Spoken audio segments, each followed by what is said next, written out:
It was prettily devised of Aesop. The fly sat upon the axle-tree of the chariot wheel, and said, What a dust do I raise!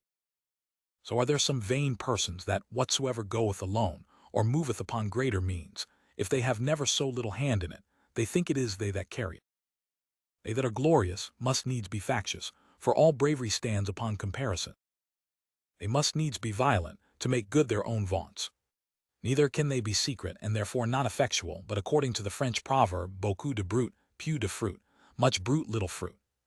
Yet certainly, there is use of this quality in civil affair. Where there is an opinion and fame to be created, either of virtue or greatness, these men are good trumpeters.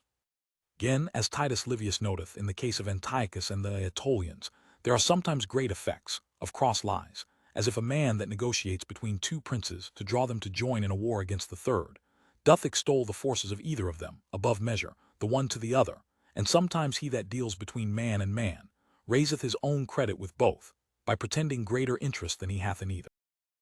And in these and the like kinds it often falls out, that somewhat is produced of nothing, for lies are sufficient to breed opinion, and opinion brings on substance. In military commanders and soldiers, vainglory is an essential point, for as iron sharpens iron, so by glory, one courage sharpeneth another. In cases of great enterprise upon charge and adventure, a composition of glorious natures doth put life into business, and those that are of solid and sober natures have more of the ballast than of the sail.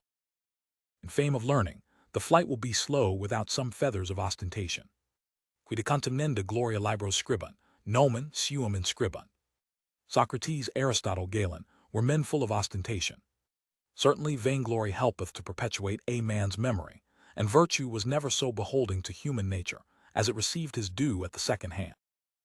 Neither had the fame of Cicero, Seneca, Plinius Secundus, borne her age so well, if it had not been joined with some vanity in themselves like unto varnish, that makes ceilings not only shine but last.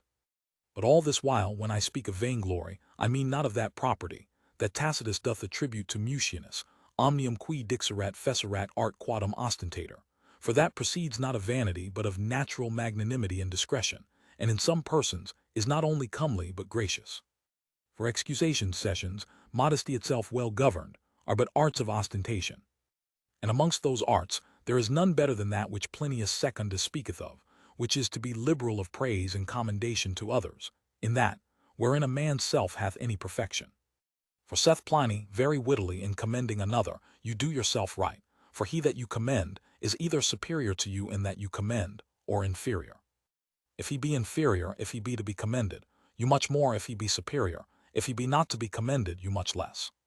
Glorious men are the scorn of wise men, the admiration of fools, the idols of parasites, and the slaves of their own vaunts.